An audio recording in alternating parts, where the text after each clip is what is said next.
Rapaziada, tá faltando comando. Tá faltando comando por parte do Fluminense. Aí quando você vê um trabalho mal feito por parte do Fernando Diniz e o presidente vai a público num momento nada a ver, né? Sem necessidade, o contrato do cara não tá para acabar. Mais para dar uma moral para ele, né? Para dizer, olha, tô contigo aqui, foi mandado embora da seleção, não sei o quê, seu trabalho foi muito ruim na seleção brasileira, mas eu tô aqui abraçado contigo, você deu os títulos importantes que me marcou na história do clube, né? No caso do Mário Bittencourt, ele é o presidente que o Fluminense conquistou uma Taça Libertadores, uma Recopa, isso vai estar marcado eternamente lá no Museu do Fluminense, que o presidente da época era o Mário Bittencourt. E essa gratidão por parte do presidente encobre, esconde ou se faz de cego aos erros que ele cometeu daqui para frente. É isso que eu estou vendo. A ponto de chegar no momento que, deslocado, renovar o contrato do cara até dezembro de 2025, até no final de dezembro, a final do ano, do próximo ano, a próxima temporada. Então, o que ele fizer em 2024 vai ficar isso mesmo aí.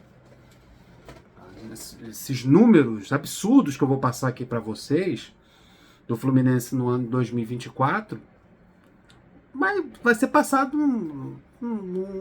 não é comigo. Eu aprovo o trabalho do Fernando Diniz e está muito bem. Aí você vê o auxiliar do Fernando Diniz que está numa vitrine, está numa exposição indevida, porque o treinador não consegue ficar quieto na beirada do campo, xinga jogador, xinga árbitro, é expulso, quase todo jogo ele é expulso. Daí você vai dando asas, dando oportunidades desse tipo de profissional para falar uma besteira dessa. Quem é o Fernando Diniz eu conheço, mas o que é Eduardo? O Fernando Diniz foi até jogador do Fluminense. Jogou no Palmeiras, no Juventude. Mas quem é Eduardo Barros? Jogou aonde? Trabalhou aonde? Quem é Eduardo Barros para falar de uma torcida do Fluminense? Para falar do sangue do Fluminense Futebol Clube, do coração do Fluminense Futebol Clube. Sem coração e sem sangue ninguém vive. A torcida do Fluminense é isso. É o que dá vida, é a alma do Fluminense Futebol Clube. Quem é Eduardo Barros para atacar a torcida do Fluminense da forma que ele falou? Vamos lá. Eduardo Barros. Insatisfação. Vamos lá. Insatisfação é compreensível por parte do torcedor, vai, esse negócio todo. E também na coletiva ele falou uma coisa que me incomodou. Ele falou que a vaia não interfere no vestiário. Por que a vaia não vai interferir no vestiário? A vaia deveria e deve interferir no vestiário. Fazer com que esses jogadores e a comissão técnica tomem vergonha na cara para que não ocorra mais vaias, que não aconteça mais insatisfação por parte do torcedor. Então quer dizer que se pode avaiar à vontade, que isso não interfere no trabalho, não há uma mudança de rota, tá tudo certo. Entra por aqui, avaia e sai pelo outro lado? É isso que o Eduardo Barros quis dizer?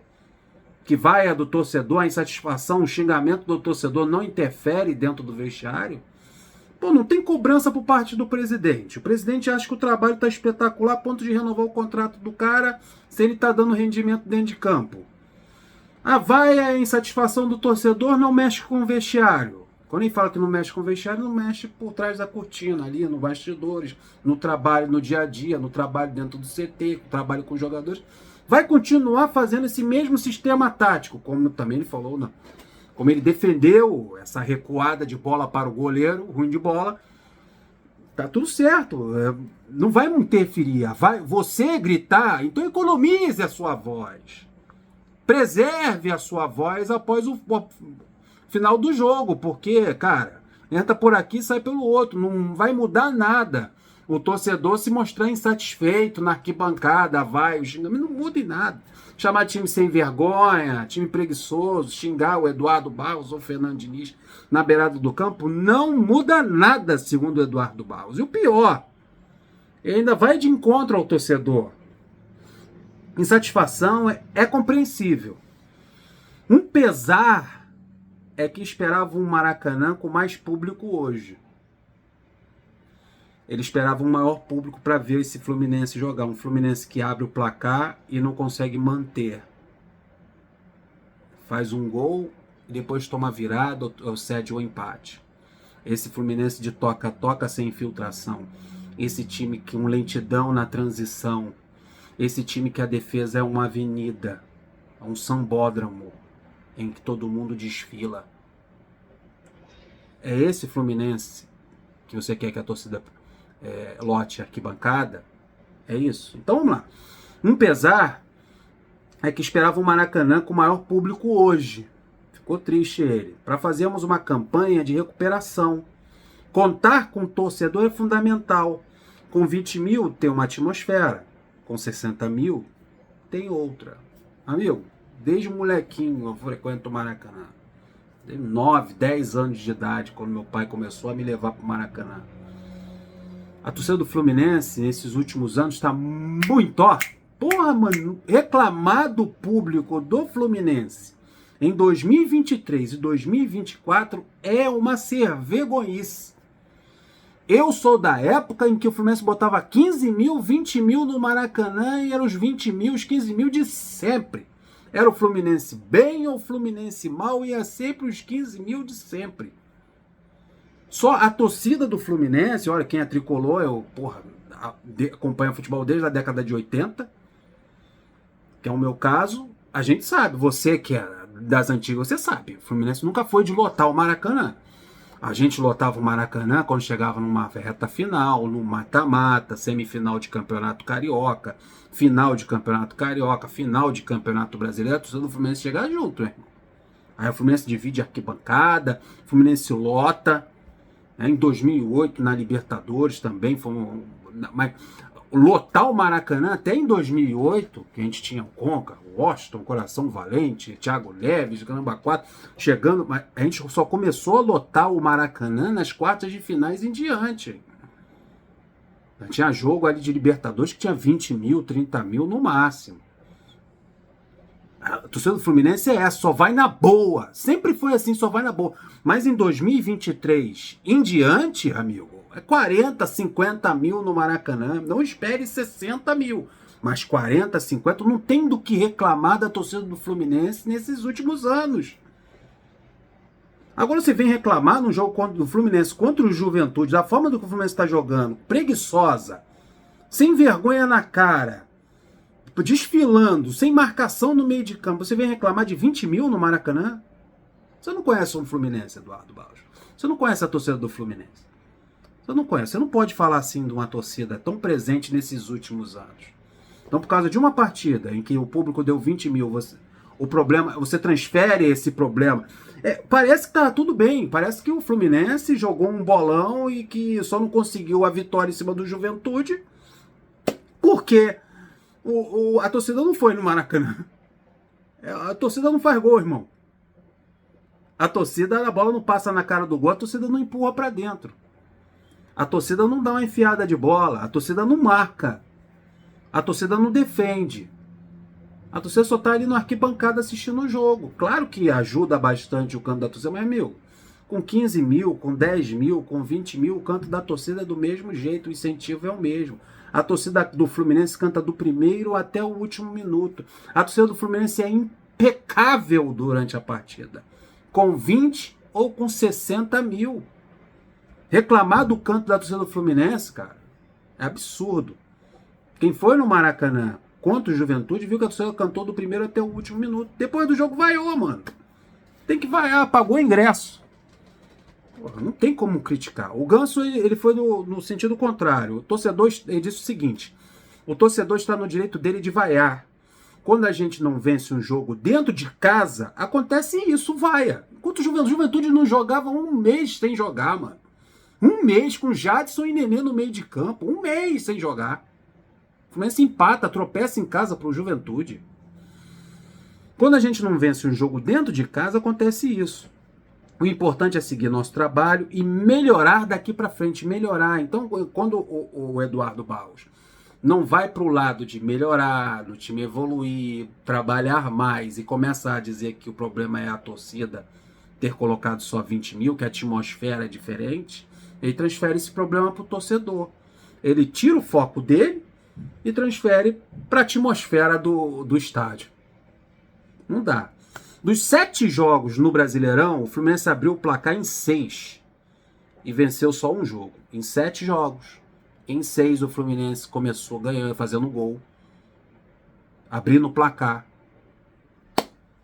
e só venceu um. Alguma coisa está errada, né?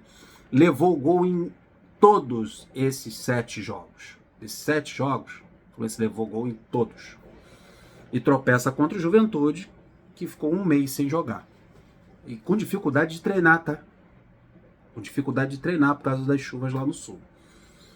Outra coisa que eu gostaria de falar aqui é a situação do Felipe Melo. Felipe Melo foi substituído devido a um trauma na panturrilha. Será examinado nos próximos dias para saber se terá condições de encarar o Botafogo. O Botafogo que venceu o Corinthians por 1-0. Botafogo venceu o Corinthians fora de casa, tá? Foi lá no Itaquerão e venceu por 1-0, é isso mesmo. Botafogo venceu fora de casa o Corinthians. Esse mesmo Corinthians que o Fluminense tomou 3 gols, tá? O Fluminense tomou 3 gols. Olha aqui que eu trago pra você. O Corinthians só marcou 3 gols em uma partida das 7 que ele disputou. 7 partidas, ele só marcou 3 gols. E esses 3 gols que o Corinthians marcou foi... Eu dou um doce para você, se você adivinhar qual é o time que o Corinthians fez esses 3 gols nas últimas 7 partidas. Esse mesmo que você falou, Fluminense. A zaga do Fluminense sofreu 3 gols da equipe do Corinthians. Esse mesmo Corinthians que perdeu em casa para o Botafogo por 1-0. E o próximo adversário do Fluminense no Campeonato Brasileiro é o Botafogo, no Engenhão. É mole? Corinthians só marcou gol 3 em uma partida das 7 que ele disputou. E foi justamente em cima do Fluminense. Mas não pode vaiar. Tinha que ir todo mundo lá. E outra coisa, voltando pro Felipe Melo. Chega, né? Já deu, né? Já deu. Você queima uma substituição desnecessária. Quando ele não sai no início do jogo, ele sai na metade do segundo tempo ou sai no intervalo. Já chega, mano. É banco de reserva. Tem que pensar num zagueiro que tenha condições de completar 90 minutos. Não dá mais pro Felipe Melo. Rufi, legal, a liderança, o cara bate de frente, é bom ter ele ali, é capitão em alguns momentos, ok. Mas já deu, irmão. O cara toma uma pancadinha na panturrilha, sai machucado. Não consegue acompanhar o atacante, faz falta, puxa a camisa. Todo jogo toma cartão amarelo, tomou cartão amarelo também no jogo contra o Juventude. Todo jogo é isso, se arrastando em campo, se machucando, queimando uma substituição. Você já sabe que o Fluminense não faz 5 alterações. Uma dessas 5 já está reservada para o Felipe Melo. Não pode, você mexe em tudo, cara. Imagina se fosse a regra antiga, que só faz 3. Aí você só poderia mudar 2. Ainda tem jogador que se machuca durante o jogo. Alteração tática que você faz, cara. E o cara não tem condições mais de acompanhar atacante. A defesa do Fluminense já é exposta, já é aberta. Entra quem quer. Aí você tem um zagueiro nas condições físicas que é o Felipe Melo, mano. Não dá mais. Tem que trocar. Ainda bem que o Thiago Silva tá chegando e tomara que o Marlon assuma a titularidade. Que ele evolua também tecnicamente o Marlon, né? Porque às vezes dá umas pichotadas que eu vou te contar. Então é isso, cara. É tomar gol do Corinthians, que não faz gol em ninguém. É abrir o placar e tomar a virada e não vencer a partida. Um monte de fatores influenciam na presença do público no estádio. Mas a presença do público no estádio, Eduardo Barros, com 20, com 15 mil, o incentivo é o mesmo. A torcida do Fluminense, ela empurra o time até o último minuto. É irrepreensível, independente da quantidade de torcedores que ali estão. Deixa o like, se inscreva no canal, compartilha. Até o próximo. Fui!